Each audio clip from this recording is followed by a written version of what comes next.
Hi, Evelyn. Hi, Michelle. How are you? Good. How are you? Fine. Evelyn Lee, AIA, is the first ever senior experience designer at Slack Technologies, founder of the Practice of Architecture and co-host on the podcast Practice Disrupted. Lee seamlessly integrates her business and architecture background with a qualitative and quantitative focus to build a better experience for organizations, employees, clients, and guests. She is widely published, wrote a monthly column for Contract Magazine for over 3 years, and now is a frequent contributor to Architect Magazine. Evelyn has received numerous industry awards, including the 2016 40 Under 40 Award for Building Design and Construction and the 2014 AIA National AIA Architects Award. She currently serves as the first ever female treasurer to the AIA National Board in 2020 to 2021. Thank you for participating, Evelyn. Oh, thank you for having me. Are you one of the youngest treasurers then for AIA National? I can imagine. We don't track those statistics, so there's no official, I don't think there's an official age thing going on.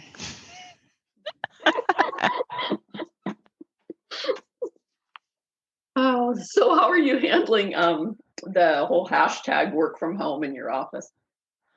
I mean, it's Slack, so I would say we are handling it pretty well.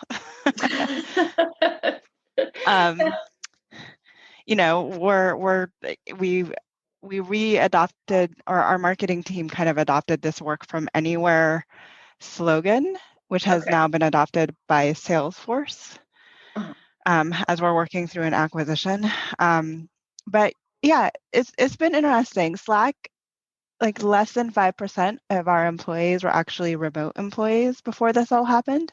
Mm-hmm. And I would say that even our leadership had the mindset of like everyone come into the office. We have these gorgeous, beautiful offices. If anyone has had an opportunity to come visit us when our doors were open. But, and we always tend to hire boutique architecture firms in every city where we have an office. So they're really unique to the city and region. But yeah, when we all went remote, I think we were one of the first companies behind, I was going to say Twitter and Square, but now they're under the same leadership, but definitely one of the first companies to say that we're going to be remote first, maybe following Dropbox and the like. And Salesforce just made a huge announcement yesterday that they're going to be remote first too. So we're really thinking about what does the office mean then in the future? Mm-hmm. Yeah. You know, we AIA San Diego actually got rid of their office after they were in I've always worked from home since like the last 22 years. Mm-hmm. So 20 here and then a couple up in LA when I was in Venice Beach. I had an office that was, in Venice and it was nice, but after I had my second and the rent was doubled, I decided to move home. So, yeah. But yeah, they got rid of the office and it was kind of like, okay, we're going to do it. And they had been in the same space, I think, for 40 years or something. Yeah, I was going to say they've been there quite a while. Yeah. And so now they're going to focus more on kind of the design center. Mm-hmm. And so then when things like kind of go, so getting the design center, remodeled and added onto, and then they're going to probably do more of that. So yeah, so they're all considering didn't Bastian move from? He's now the executive director of the design center, so that was an easy relationship builder connection to make. Is he the executive director of it? Because he moved. Yeah, he moved. Oh, he moved. And yes, and Lee is now executive director of AIA San Diego. Lee Eisen. Oh, but was like the but is Bastian not doing the ED for the design center? You mean he moved like he's not in San Diego anymore? Oh, yeah. Okay. You might want to cut all of this part out because I obviously don't know what I'm talking about. No, I can't cut it out. I can't cut it out. I don't edit. Yeah. So no, that's not. No, he was kind of, and he decided to retire kind of after this. Yeah. And, a couple. But, for some reason, I thought he was taking over the design center. So I knew Lee was growing into that position as Yes. executive director. Yes. But yeah, she's fabulous. Yes. Yes. I like, yeah. So, and then what about the podcast and the practice of architecture? What about it? What do you want to know? We're in the second season. I think the third or fourth episode just came out. It's been really well received. It's interesting because I feel like we're a niche of a niche, right? So we're not only focused on architecture, we're really focused on individuals in the architecture community, including those that may have left traditional practice after getting a degree in architecture, that are interested in talking about how we evolve practice. So I feel that as a niche of a niche, we're doing pretty well. But at the same time, this is my first venture into podcasting, so I have no idea what the numbers mean, to be honest with you. Mark over at Gable says we're doing well, so I'm going to take his word for it. Yeah. Oh yeah, because you're part of the bigger group, so that's kind of good because you'll get a lot of traffic. We get a lot of support. Yeah. So and then I guess I'm kind of like asking about, if you were trained as an architect, but then you kind of went in, you've gone into Slack, so it's not like the traditional architecture practice, and how do you see that as something that if people are interested in going outside of the traditional architecture? Yeah, I mean, we could have a whole long conversation about that. So I'm traditionally trained. I have my BArch and my MArch. My MArch is from SciArch, so maybe there's some people out there that would say I'm not traditionally trained, having graduated from a bubble school, as some people lovingly refer to SciArch in California. But I know a lot of people that graduated from SciArch because obviously I went to Cal Poly Pomona and then I worked. I mean, Cal Poly, they each have their names, right? Like, so everyone says if you want somebody that can do a document set right after school, you hire from the Cal Polys. I mean, I feel like there's just like groupings. That's just how they're designated. That's how the colleges are designated, and SciArch is a bubble school full of theorists, right? Which is partly why I actually went. So because my undergrad, I graduated from Drury University in Springfield, Missouri.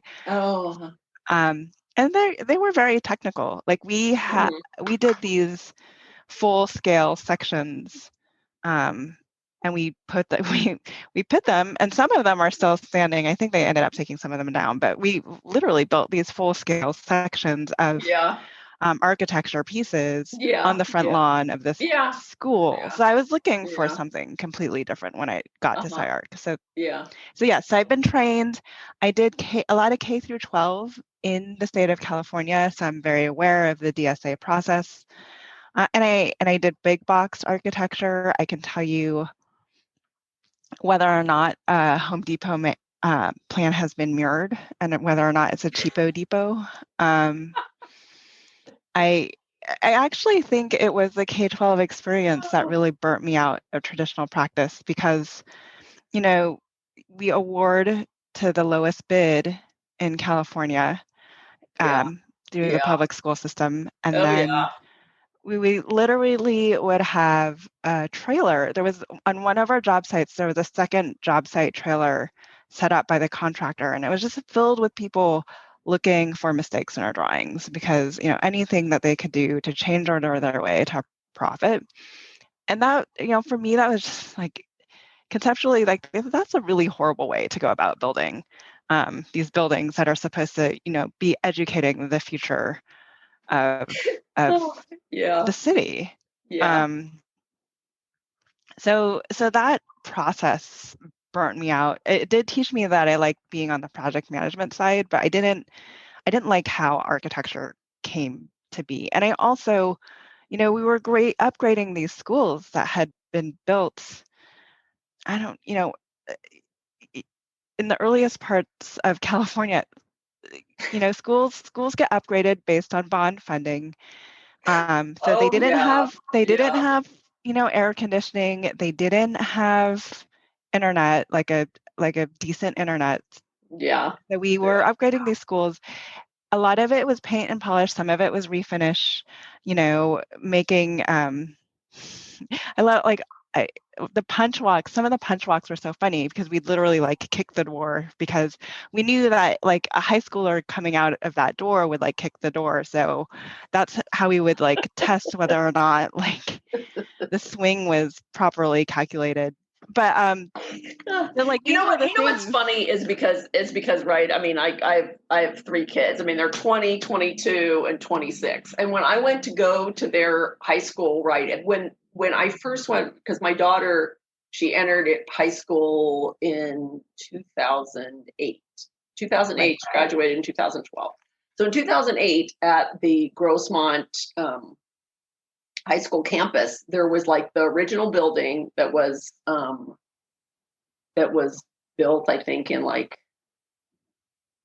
1920 maybe, or like the early teens, which they were no longer using as a building, right? It was for the offices for the whole school district.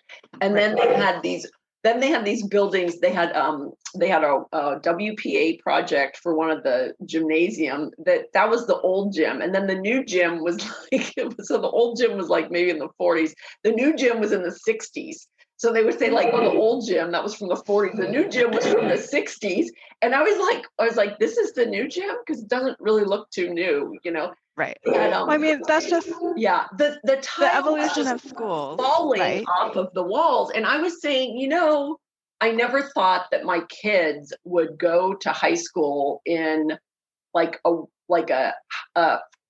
worse building than I had gone to school with, because this was in Pittsburgh, and education is like super high, and there's a lot property taxes. Most of property taxes go towards education and funding for the school. So our high school had an indoor swimming pool. We had tennis bubbles. We had a huge, state of the art auditorium. Mm-hmm. It was like it had a planetarium in it, Evelyn. Wow. This is a public school? It was a public school, and we were not like a super wealthy area. We were not a super wealthy area, and so the cost of houses wasn't very much. And I mean, it was absolutely amazing. And so when I walked into my daughter's school for the trip, and I looked, and there was tile falling off the walls in the bathroom, I was just like, oh my God. And then one of my friends ended up doing one of the buildings on the campus, and then some other people. And then, the kid's dad, actually, he worked for one of the architecture firms that had been doing, kind of these master planning for all these different campuses. So he did, K through 12, and, and I mean, I was familiar with the RFIs, and he also has done college campus work too. But, I mean, just all of the RFI, and I know from listening to everybody else, that, this is a client that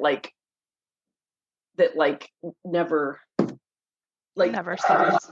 No. They hardly ever, they call once a year, for the past 4 years, to go into some new project, new scheme that they've got in their head. And then I go to the county to see if they can actually do that. And then I'll tell them, okay, this is what you can do with this, and this is how the process, and then they'll say, well, I don't know whether I really want to do that. And, so it's, how do you bill for that? Exactly. Hourly. But anyway. Yeah. So that's why I'm sure that it really doesn't, I doubt, I don't even know what it'll be this time. But, so it's just, it's just kind of, it's just kind of interesting. And they have several other buildings now on the campus since my kids have been. Yeah, I mean, it wasn't all bad. We did that, we did some brand new builds ground up, even in places like Inglewood. But we'd spend all of these millions of dollars just upgrading technology, making sure they were comfortable indoors, and then I would get the science teacher complaining to me that even though I have doubled your outlet counts, he has to move his coffee maker to a new place in the classroom. And then it's I didn't really feel like I was serving the end user through that entire process. So I don't know. It just wasn't for me. And I thought like that would be one of the more rewarding areas of architecture. And I've never really been thoroughly engrossed in the technical side of how a building goes together. Like, I'm horrible at drawing details. I thoroughly admit that. Don't ask me to waterproof anything. We're going through a process right now of, what do we want to do on our house? And I told my husband, like, well, we need to hire a residential architect. So that's what we've done. What? Are you serious, Evelyn? Yeah, I'm not doing my own house. I hired a good friend. Well, no, hopefully, I don't imagine it ruining our friendship, but yeah, like literally, like I'm not even going to do my own house. So I have my license. I did, back in the day. I feel like I can say back in the day now because it was the 9 tests. Yeah. And then, the in-person California supplemental exam. I didn't give you the exam, did I? No. Okay. Mine was 3 men. Okay. Because typically I would be. They needed one woman in there usually, but mine was. I think so. Mine I was would still be the 3. woman. Yeah. It was like 3 men in a hotel room. Oh no, they're always back in the day when the California supplemental exam was super sketchy at Embassy Suites. Yes. And you like are hoping that like the actual proctoring of the exam happens in the living room side and not like the. It is. Yeah, it is in the living room. It is in the living room. But yeah. But I can tell. I mean, I can't even tell you the stories that like because I was one of the administrators of the exam, so it's like I can. Yeah, there were some really interesting stories. But typically, I would be. Typically, if I was on a panel, and then they would bring in. Because they needed like the designated women.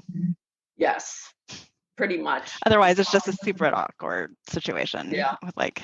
Yeah. But they don't have to. But you don't have to have a woman on that. No, I think it's partly also because like you're given a number and you go and you sit in this space, and then like when a room opens up, they kind of like lead you to a room. So you get what you get. I think they try to put, a woman in the mix, but with 3, I mean, if you think about it, like there's not that many women percentage-wise in the profession for 1 in every 3 to be proctoring the exam. Like they would have to be reaching pretty deep into the pool. Yes, I mean, you do have the option to say no. I mean, I think that, and then the other thing is that the other thing is if you know too many people. That starts to eliminate the amount of people that they can give it to. That was another concern of mine because I was so involved in AIA California Council. That didn't happen. But what did happen is I failed it the first time. So that was fun. I think it was because at the time it took like 6 months to get on the waiting list, right? Yeah. And they only did it so many times a year. Yeah, right. So something opened up and I was like, oh, okay, sure, I can do it. But no, I ended up retaking it.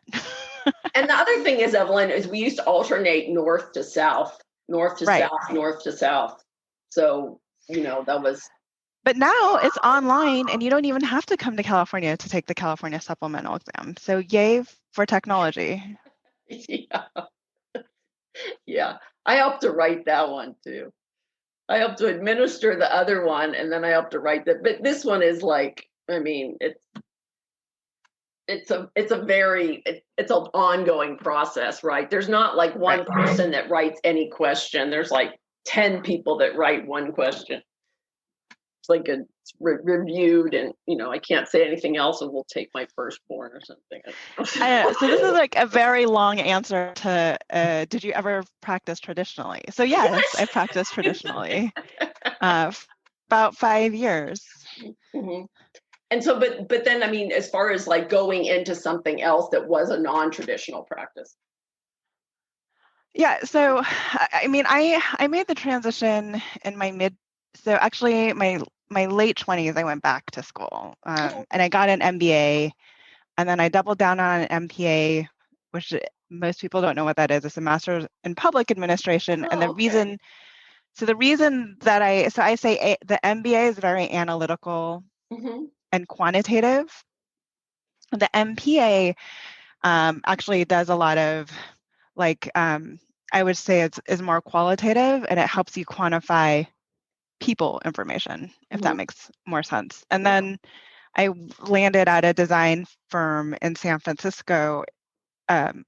It was a medium at its peak. I think we're at 40 people, but it was a design practice that had a strategy group. And I helped lead that strategy group under the principal for almost 5 years. And we would do anything from, we helped the Sonoma County Library System implement their strategic plan. We actually had a long relationship with Oakland Unified School District talking about which schools they should close, which is a very heated conversation. And then how and where to spend their bond money. But it was more on the strategic side, right? So we would then be the ones that would help the client. So it was strategy and then somewhat of an owner's rep role, because we would help the client hire the architects then. And then that led to workplace consulting, working for brokerage, which I don't ever recommend anyone do. It's really hard working for brokerage. I mean, there's some brokers that will change religions to hunt down a client.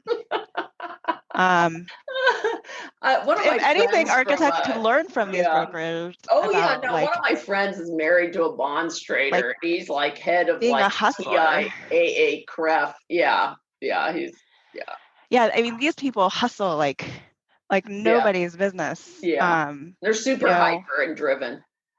Constantly cold calling people, all the things that architects would be like, oh, we don't want to bother people that much. They're just there are no boundaries. But I think there is something we can learn from them in that respect. Brokerage was interesting. I joke at brokerage that we would get these weekly emails at the end of each week that just goes out to the general office, and it says missing unclaimed commission checks. And granted, this is San Francisco before the pandemic, and these unclaimed commission checks would be upwards of $75K. And my coworker and I would be staring at each other. No. My friends, who's not claiming their $75,000? No. My friend's husband got a bonus of $150,000 one year. This was 20 years ago. So you can only imagine how big those are now. But I'm who's not claiming? Who has not claimed that yet? I would notice a few zeros missing really quickly from my end of month tally. I don't know. I actually had a client who thought that he had paid the contractor $250,000, and what he had done is, instead of depositing it into the contractor's account, he had deposited into his daughter's account. So I was wondering about it, right? Because she was 30, so I was wondering, and she was an attorney, and I was wondering, okay, so the daughter didn't notice that she had $250,000 in her checking account, yes, or he didn't even notice that he had $250,000 into somebody's account that he didn't, and he was like, oh, right, you never got that. When you do that type of transaction, you quadruple check. Right? The numbers of the accounts that you're making the transfer to. Yeah, exactly. That was kind of bizarre. So then how did you get to Slack then? So I did a lot of workplace consulting and brokerage, and it was really a move to doing what I was doing externally as a consultant to doing it internally. So we have a project management team that does all of our builds, but it's really a position where I work cross-functionally with so the tech terms are people ops, which would be our HR, and biz tech, which would be our IT. And operations, Mm-hmm. and like deciding, like building out a better employee experience. So, and what does that mean? So if we're like, one of the things we really struggle with now is we are a really quiet group. All of us are, like, even in the open workplace, we're really quiet because we're always in our product. So that means, and it's like library quiet in our open work plan space.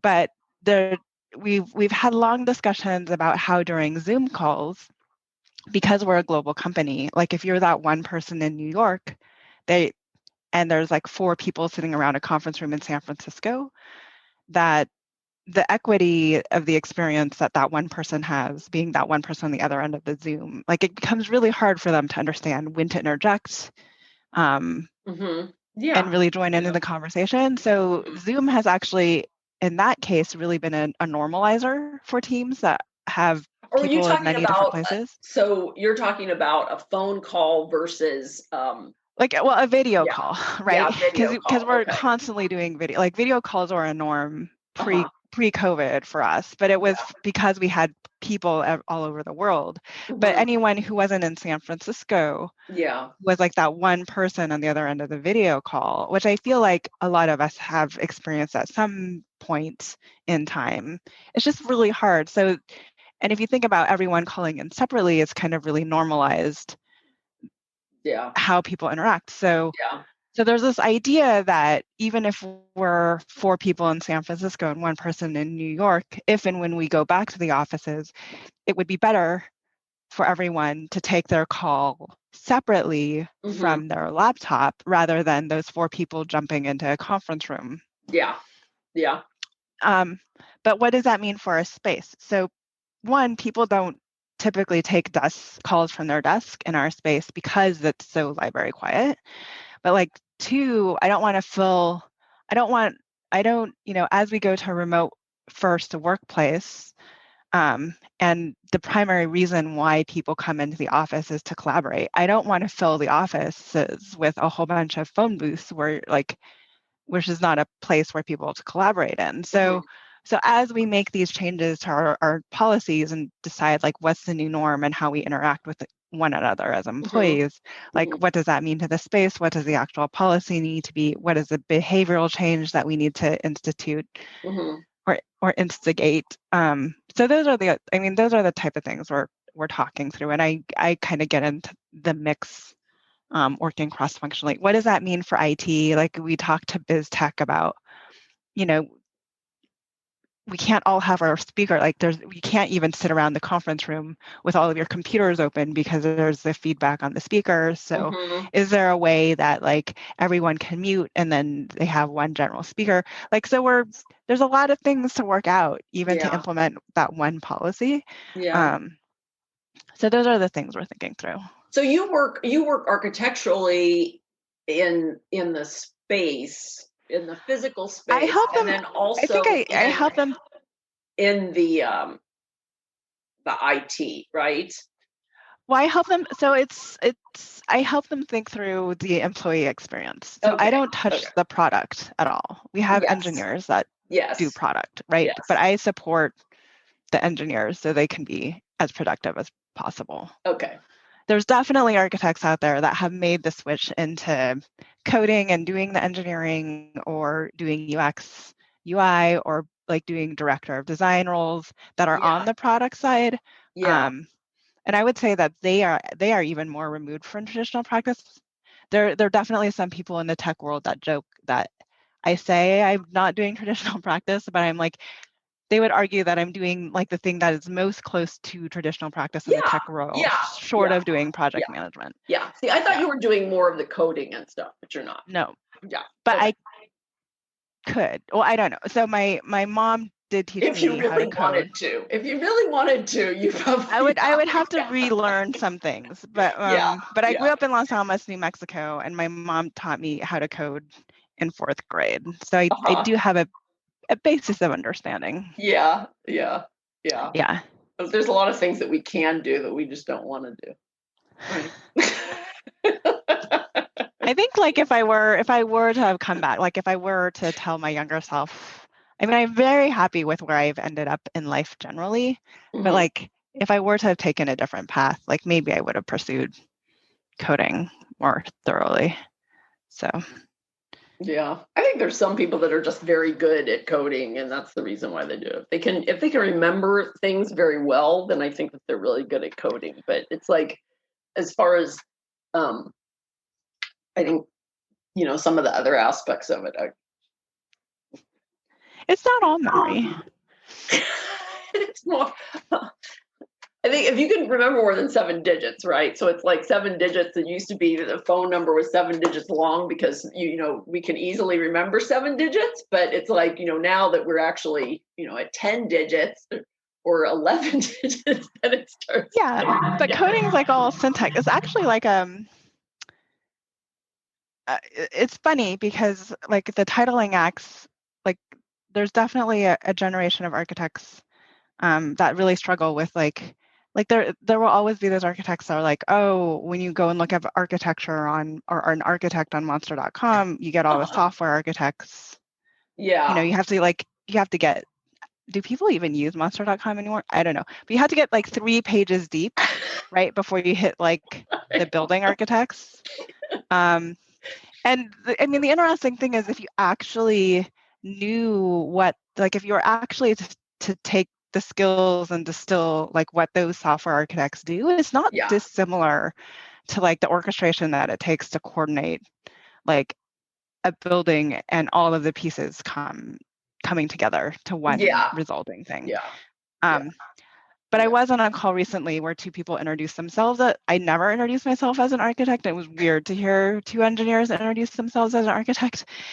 And I'm very much of the premise that like, and then I was like, I left that feeling a little bit annoyed, and I remember slacking, or I left that meeting a little bit annoyed, and I remember slacking one of my coworkers, and I was like, I can't believe they call themselves architect. She's not an architect. And she's like, oh, why? And I was like, because I took 10 tests to get here. Because we're not allowed to call ourselves architects unless we take the And then she's like, oh, I didn't even realize you guys went through all of that. So I think that speaks to I feel like we should be able to say licensed architect, but no architect goes around saying I'm a licensed architect either, or a registered architect. They just say I'm an architect. Yeah, some guy that I dated like a million years ago, and his mother actually had Antoine Predock design a house for him in Manhattan Beach. He's one of those people that also is like, he's a software designer, but he calls himself a software architect. I haven't, I'm connected with him on LinkedIn. I haven't ever said like, I think that that's blasphemy or anything, but maybe I will after this. I'll just send him this podcast. Here, listen to this. You'll have to send him like what part to listen to, because I think you'll only want to listen to this part of the conversation. No, I mean, I just think it goes to show you that like generally the general public doesn't realize that we go through such a stringent credentialing process. So purely trying to reclaim that title, I don't think is.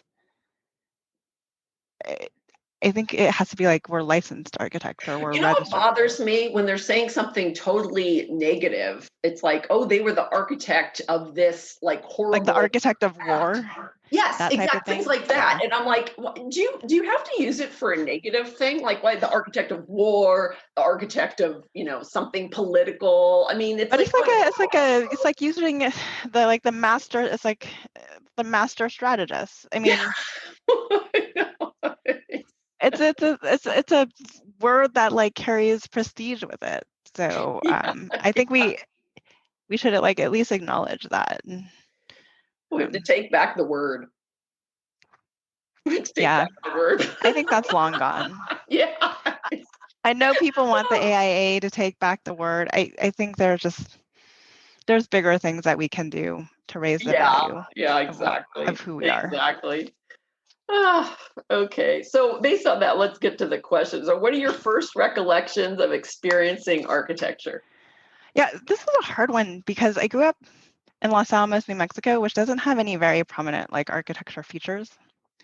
I always say that I was one of those people that wanted to be an architect from a very young age, right? So it was like my 4th grade teacher who said to draw a house, and I like immediately started drawing and plan. I didn't know it at the time.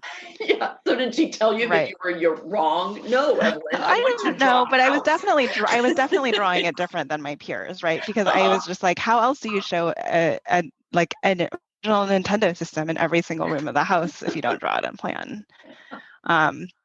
Because you can't see it in elevation. Yeah. And then it was funny. I was going back through. I went home and I was cleaning out stuff. Maybe 2 or 3 years ago, and I found this. I found what is like kind of the equivalent of a section through my middle school locker. So I was trying to figure out like where the cup holder would go, so when you close the locker, it wouldn't bang into the shelf that I. But I was like that kid. So I don't know if that's like experiencing architecture, but I definitely had like an interest at a very young age. I also like remember going to the grocery store with my family, and I would say my husband is really grateful that my tastes have changed over the year, but I would get those plan magazines of like all of the plans, and my favorite were like the old Victorian houses with the wrapped porch, and I would just flip through the plans, just like wondering what it would be like to live in those houses. Yeah. Yeah. That's a good, I think that's right. That's a fourth grade answer. Right when you started fourth grade. Well, I feel like there's definitely, I don't feel like I'm alone in this. Like there's like those architects that stumble across it because their art teacher was like, oh, you should consider architecture. But then there's those architects that I feel like always knew they wanted to be architects at a really young age. And I think it's important for me as someone who like transitioned out of architecture to kind of admit that I wanted to be an architect until I became an architect, and that's when I decided I didn't want to be an architect. But I think what's important about that is that like I was very alone in making the transition. I was so, and part of it was because I was so involved in the AIA. All my mentors are like, the one path to your future is licensure and then a principal of a firm or start your own firm. And when I went back to business school, they didn't understand what I was doing or why. Like, I have my licensure. Like, why do I need to go back to business school? It must be so you could learn the business of architecture to start your own firm. And then when I came out of business school and I didn't do architecture, it was just like it was hard. It was hard. Like my mentors didn't understand what I was doing, and it was hard to find.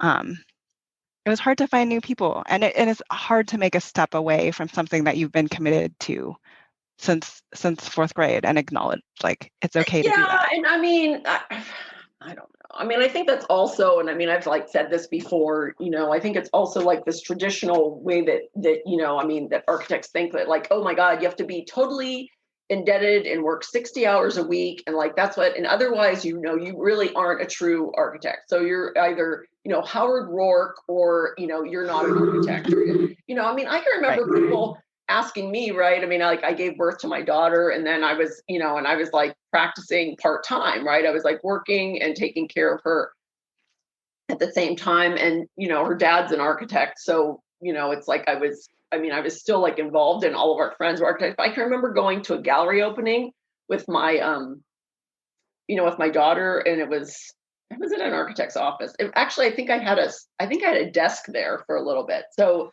and this guy like asked me like, oh, so what are you doing? And I said, oh, well, I gave birth to, right? I gave birth to, and I'm like, and I'm practicing architecture, with my own work, like part-time. And he said, I could never do that. And I said, like, and I kind of like laughed and I said, like, oh, and I said, like, be a mom. It was like, I think I said in Mark LePage's thing, like what, like breastfeeding, or something. And he was like, he's like, no, practice architecture part-time, and I'm like, you know what, that's just so, I don't know. I mean, that's just so dismissive of people that decide to have some other part of their life and like not totally devote, because, I think, and, I've been, I mean, I was, with renting space with somebody who, I would like leave at 5 o'clock and go because I had a babysitter and, it's like I wanted to get home and he would be like, where are you going? And I said, I'm going home. And he goes, "Oh, well, aren't you going to like spend?" I'm like, you know what? It's like, this is how much time I have for this project. This is how much time this person's going to pay me. And I said, and that's it. You know, my daughter's like more important. Like my kids are more important than me, like hanging out, putting all of this extra time in to something that people are not going to pay me for. So it's like the person doesn't even want that, right? It's like otherwise they would be saying, "Oh, spend your whole entire life so that I cannot pay you that much money to do this project," right? So it's like, Right. I really think that, you know, like that, right? That's the kind of like architecture that we're kind of taught to do in school, right? That like, I mean, there's definitely that's something that's been and inherited from like, you know, studio culture, right? yeah. Yeah, but I mean, I think it's like, I just want to acknowledge that the hardest step to take away from architecture is the one where you look and say, like, I had just committed this much more, like this much of my education to doing a degree, that, you know, I went through all of these tests, right? Like, and I'm kind of proud that I will never stamp a drawing because I don't want the liability. But then other people are like, but didn't you go through all of that to earn a stamp? So Well, there's people that never stamp at all, right? They work in a big firm. They've never stamped drawings. I mean, I have to well, that stamp too, all but of my drawings. I have to stamp every single drawing that I do. I have to stamp. yeah, but I think the healthy, so there's the view that a lot of people take is like, how can I ever step away from something that I've already given so much time to, which is, in business school we call it sunk cost, right? Mhm. Or there's a different perspective and said, you know, all of this experience has offered me a really unique perspective in a new field, and I'm going to bring that unique perspective to a new field. And I think it's just, I wish somebody would have told me that like 7 years ago, because that would have made the transition a lot easier. But Yeah. I didn't have anyone to tell me that. Yeah. Well, I mean, I think that just is right. It's like, I think people would just have to be more kind of empathetic and open to things. And I mean, I think that it's like much right. It's like much easier now for a woman to say like, "Oh, I'm," you know, and a man, right? For parents to say, "Hey, you know what? I'm going to spend time with my kids. I'm going to do this." You know, it's like, I'm not, you know, I mean, I know my daughter, she's 26, and, you know, she's like saying, "Oh my gosh, this, you know, they want me to dedicate like this much time." And, you know, and it just seems like, you know, she's like, it's just, you know, for her, that seems like a totally unreasonable. Forever. Yeah. Well, I mean, that was one of the reasons why she didn't go into architecture. You know, I mean, she scored very high in aptitude for architecture, and her dad and I are both architects, and she just said, "I don't want that lifestyle," you know? Yeah. Yeah. So it's like, and, you know, I said, "Okay, that's, you know, that's fine. That's up to you." Um, so what are three classic buildings that you like and why? So this one was hard.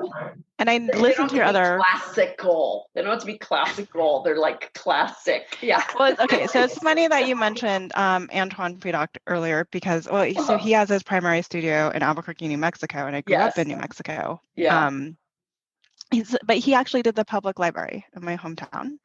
So Okay. that was kind of the first experience of architecture that I had that like probably hadn't been built by like a general contractor. Yeah. So, and I love it. I spent so much of my high school studying time like in the library. Mm-hmm. It's one of my favorite places to go. So the Mesa Public Library by Antoine Predock in Los Alamos, New Mexico. Okay. I'm sure people are driving to Los Alamos to visit the public library. Just kidding. They're probably driving to see the library. I've actually always liked his work, and he actually came to like, that was the first like architecturally designed building, as far as I was concerned, good architecturally designed building, I mean, I have learned to appreciate the ENV building on the Cal Poly Pomona campus, you know, more and more like through the years. But you know, but like the Predock building that's on the Cal Poly Pomona campus, like there's, of course, then they wanted to tear it down because it was on an earthquake fault. But luckily, they're not going to do that now. They're still going to keep that building. But it's like that, you know, it's called the Gattaca building, right? That's the one. It was the one that was in the movie Gattaca. Yeah. Yeah.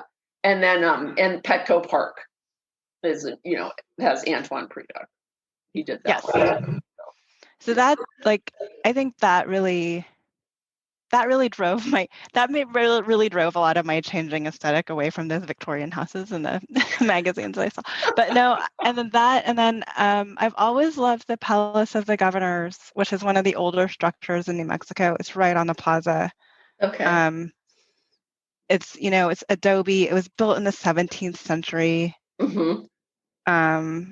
as a seat of Spain when this part of the country belonged to them. And Uh-huh. I don't know, there's a certain, like, buildings of that age have, like, it's not, it's like there's a distinct smell, like, and with adobe there's like a certain heaviness of the building, right? Mm-hmm. Or Yeah. massiveness of the building Yeah. that's present. And it's like, you talk about sustainable architecture, and it's like, building out of, like, the building materials, like, are literally of the earth. Yes. um Yeah. Yeah. so those are the, like, I guess, two very contrasting views, like 45-minute drive apart, of Mm-hmm. like architecture that has kind of inspired me. Yeah. Do you have a Yeah. third or just two? Oh, you're No, waiting that's for okay. a third. That's okay. No, I think I only have three or two. I think I only Okay. have two that I Okay. could think of when I was Okay. prepping for this. Okay. So what do you like about being an architect? So I think Because you still are an architect. Yes. not everyone would say that, by the way, but thank you. I what architects don't sell enough of. I think we undersell ourselves, and where I Yeah. think we actually are really amazing is we are implementers. Mm-hmm. So I think, people talk to us about being problem solvers, like, or people, say, like, oh, you're like, we're such great problem solvers, or we're such, I also think we're incredible systems thinkers. And I think we Yeah. should actually use that language a little bit more, because it's more mainstream, and it's more specific about how we literally are looking at different systems and three-dimensionally, and how Uh-huh. they can come together to create one cohesive thing. Okay. So the ability to see, like, all sides of a system, how it goes together, Mm-hmm. develop the strategy around it, and then actually implement. So, we're not there are definitely architects that, work for McKinsey and Bain and Deloitte and Touche and the big consultants. But, the joke of all the consultant firms is that they give you a strategy, and then you hand this binder to the client, and then it sits on the shelf. I think architects have an incredible capacity to see all the way through to implementation. Uh-huh. And I don't think we sell that enough. But that's what I like about being an architect. And I could still point out, like, if I drove down to Orange County, I could still point out a few, like, buildings and say, like, I did that building. But it's we implement things that, like, literally stand the test of time. Yeah. I think it's pretty incredible. Yeah. I mean, one of the reasons why I like doing residential architecture is that it's, like, very, like, right, start to finish, it's 2 years typically for, like, every single project that I do. So it's like I kind of like that. Yeah. So it's I kind was of in a space where it was, like, no less than 5 years too, I and know. that was driving me a bit crazy. No, that would drive me. No, that would drive me crazy too. No, I just have one client that she used to work with the kid's dad, and then so I, like, took on this project for her, and it's been, like, on and off for 8 years, Evelyn. It's driving me crazy. Oh, don't tell me that, because that's what I'm going to do with my friend architect that I just hired. No, you wouldn't, because 8 years from now, right, your kids will be in college or something. I mean, this is like, yeah. I wish they were that old. No. What are they, 2 and 4? Are they 2 and 4? They're 3 and 5. 3 and 5. So yeah, so this, I mean, and plus, like, she'll go away for, like, she went away for, like, 4 years, right? Like, she didn't call for 4 years, and now she's back in, and I'm like, oh my gosh. And finally I said to her, probably a year ago, and I said, do you realize that most of my projects are 2 years start to finish? And I said, and we've been working on this for 7 years, and it's a small project. It's not like this huge, I mean, it's not like San Simeon. I mean, it's like, it's not her, it's not her castle. It's like this very small house, like, it's a bathroom remodel, and then these terrace down the thing. And yeah. So it's like, I like seeing like the start to finish of 2 years and like really, starting out, and most of my projects get built. So it's like, it's very rare that like I mean, when I'm going through my drawings, so I'm like going through drawings and seeing how much, like I want to get rid of a lot of the paper. But I'll look at a project and I'll be like, what is this project? And it's usually one that like wasn't built, or went to schematic design and then kind of never went on. But like typically all of my stuff is built, which is why I really, and I've had my hand in every single part of the process. Yeah. So that's one of the things as far as like the implementation of it that I really do enjoy about residential projects and and architecture. And for me, it's yeah. Like at my level, it's not, I mean, I'm still implementing. It's just not at the skill level. It's just like, I think, so a success for me is if we did like an employee and like get a net promoter score from like did an annual employee engagement. Yeah. And we said, we really want to move the needle on X, Y, and Z. And I would help build out that like a very cohesive strategy. And then a year later, those scores have all gone up. Like that's, for me, that's success. But that's like rapid. It's a lot, like you said, it's a lot more rapid. It can happen within a year. It could happen in as little as 3 months. Sometimes. So yeah, absolutely. Yeah. So what would you like to say about the future of architecture? Is that so many? I feel like we've said so many things already. Just kidding. No, I mean, I think. Well, you kind of. I mean, what's the future? You haven't said anything about the future of architecture. The future? No, I think so. I've been quoted in several places, including I think Arc Daily and Archinect, that we're 3 years or we're three recessions away from being extinct. And I say that mostly. Yes, you have said that. Yeah. And I say that mostly as a conversation, as a place to start a conversation about how we really need to figure out a way to be as truly relevant as we want to be. Yeah. And to be making money and for clients to be calling us even when they don't have capital to build. Yeah. So, I mean, so that's where I see the future of architecture. I see it's a lot more big tent. I think we need to watch out. We need to watch out for these engineers that are identifying problems in the building industries, and they're building software and technology that I can see all. I don't want to say old white guys, so I'm not going to say old, but I can see the older generation of the profession saying like, what, like there's either they're going to be like, that didn't work, or that's never going to work, or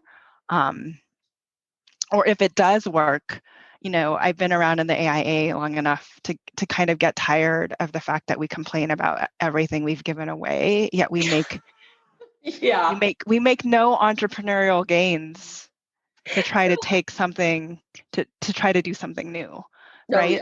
So I mean, I can remember I was on one AIA committee, and then I was like, oh my gosh, we're trying to do that, and I'm like, okay, we have to make these decisions and we have to make them now.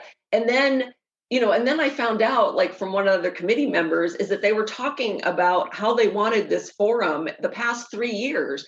And I said, okay, do you guys realize that if you don't move on things now, somebody else is going to, and they're not going to be the person. They're not going to be the person. They're not going to be the architect that was sitting there talking about it for 3 years. They're going to be somebody that was just like, you know what? Why don't we do this? And they do it, Yep. Yeah. So it's like, and then, it's like so difficult, but, it's like I'm on so many of these, committees where it's like, oh, I don't like that idea. Oh, I don't like that idea. And, it's like, who wants to be on a committee where their ideas are being said, being put down, right? It's like, it's like, let's not keep thinking about the negatives of it. Let's just try to like work towards the positive of it. And like these new ideas, right? These new ideas are not going to be things that you've seen before, right? It's like you can't sit there and say, oh, it's like this whole thing about designing things, you're designing things, one of the things that we worked on with Doreen Nelson, who is Frank Gary's sister. When we were coming up, she was teaching a class with us, and it was the designer as a teacher. So we were saying like, okay, one of the the talking points that we're going to do is like, don't ask them like, oh, design something like this. You ask them like, design something that you've never seen before, or design something that doesn't look like that, or, design this that, that won't look like this, or wouldn't do this, or how can we design, and these like never before seen things or never before invented things as far as like ideas that you want to get out there, it's like yeah.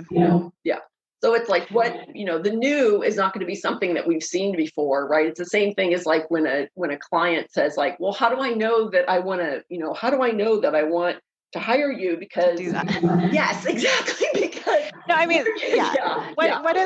what is astonishing to me is that like we watch other professions like come in and erode our practice way. Like I hear architects talk about this, right? To like construction managers, to project managers, to interior designers, whatever you want to say. Like to the wife's friend who did her kitchen.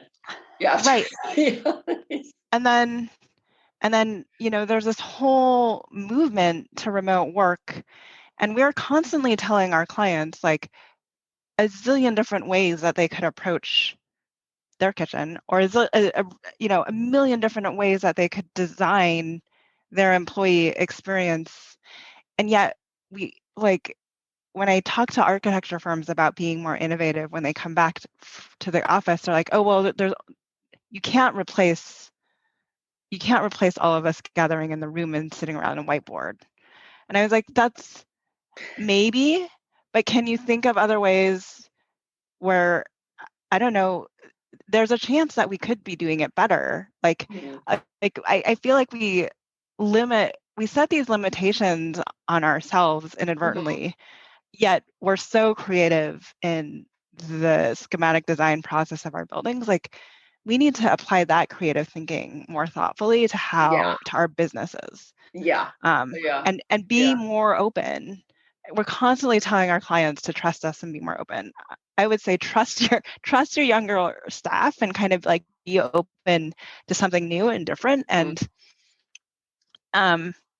maybe you come out on the other side better. We've been doing, so Slack has a future forum, and they've been doing this whole study on how brain writing, they call it brain writing. It's not their term. I think it's some like, I don't know, some Stanford or Harvard professor has actually coined the term, but like how brain writing is better than brainstorming. Because if you think about, and I'm an introvert, so like I totally relate to this. I'm sure the extroverts listening might not relate as much, but like brainstorming is a very, it's like I have trouble interacting in a brainstorming session. I can lead a stakeholder engagement session, but I understand those people that have like that struggle with putting up their ideas, as other people are putting up ideas, because it's like immediate judgment. Versus brain writing is this idea that everyone comes up and over time asynchronously essentially puts up their ideas in a virtual space. And then when you come together, you kind of discuss the ideas collectively. So and that's actually supposed to be driving greater innovation than like your standard everyone meet. So I don't know. But Evelyn, some of that is just the way, right? It's like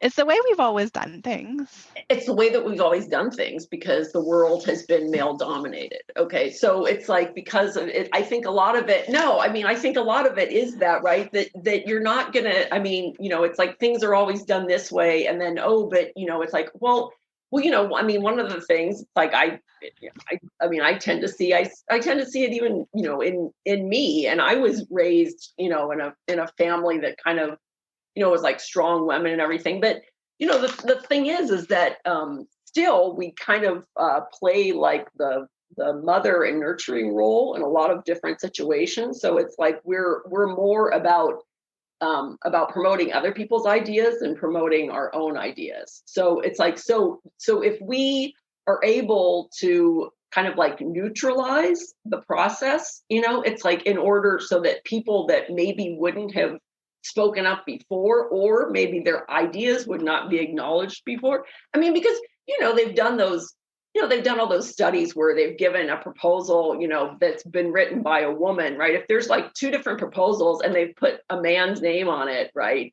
And then with that, it's like those proposals are accepted more when the man's name is on it than when the woman's name is on it. And it's just different. I think it's just different ways. It's like when people ask me when I go to a project, they're like, "Oh, well, what would you do?" And I'm like, well, I don't know you, right? It's their residence, right? Right. So like, I have to get to know you first, and I have to get to see like what how you work in your house, and it's like how you live. And like, that's part of my creative process, right? It's like, I need to see all of the stimuli and, the people and the different, all of kind of the different factors, right? And then I put them in my brain, and it moves, it's like juggling all of that stuff together, and then I come out with the product. Yeah, which is the creative process, right? That's the creative process is most of the time. Some people are just either like, oh, they're going to say that, oh, well, this is what I want to do, And so a lot of times, like, that person will get the job because they're like, well, that person, they said that they were going to give me this, and I accepted that, right? Mm-hmm. Where we kind of have to work on another type of process. So it's like, if you do have this brain writing as opposed to brainstorming, I think that it gives more people the chance to express their ideas in a more neutral zone. So. Yeah, I guess the example I was trying to give is ultimately there's a lot of different ways to do things. We always tell our clients that there are a zillion different ways to do things. So as we're emerging from whatever, from this pandemic, and we're trying to be more responsive to our employees who are saying, let's do this more flexibly. Yeah. Then let's really look at all of our processes and say, like, okay, how can we do this differently to make it work? And not shut down the ideas so quickly, because we're constantly saying there's a zillion different ways to do it. So so let's come up with other ways to do it and test it out and see if it works. Yeah. And there's sounds good. A lot less risk in it because we're not building. That's true. Yeah. So even if we had other building methods besides the traditional stick method that we've been doing for like ages, right? If we did have that's actually a little bit more risky because you're like putting something in the ground. I'm like talking about like, let's talk about how we can do meetings a little bit differently. Like I feel that carries a little bit less risk, but yeah. Yes. Yeah, it does. All right. Okay. Well, this has been fun. Yeah. So is there anything else that you'd like to say? No. Follow us on Practice Disrupted. Okay. We're doing 40 episodes this year. 40 episodes this year. Yeah. Good. And then we're doing more to support like helping architects come back and build a better hybrid practice as they emerge. So that's what we're focused on over at Practice of Architecture. Okay. All right. Sounds good. And I'll put a link to the podcast in the blog. Oh, perfect. Yes. Thank you. Okay. Thank you, Evelyn. Thanks, Michelle. I'll let you get back to your plan check documents. Oh my gosh, my plan. And then I just realized that there's like some it's like, oh, you're supposed to be at a speakeasy or whatever. And I think I'm actually getting an award or something there. And you better go there then. It's a virtual award. Thank you, Evelyn. All right. Thanks, Michelle. Bye.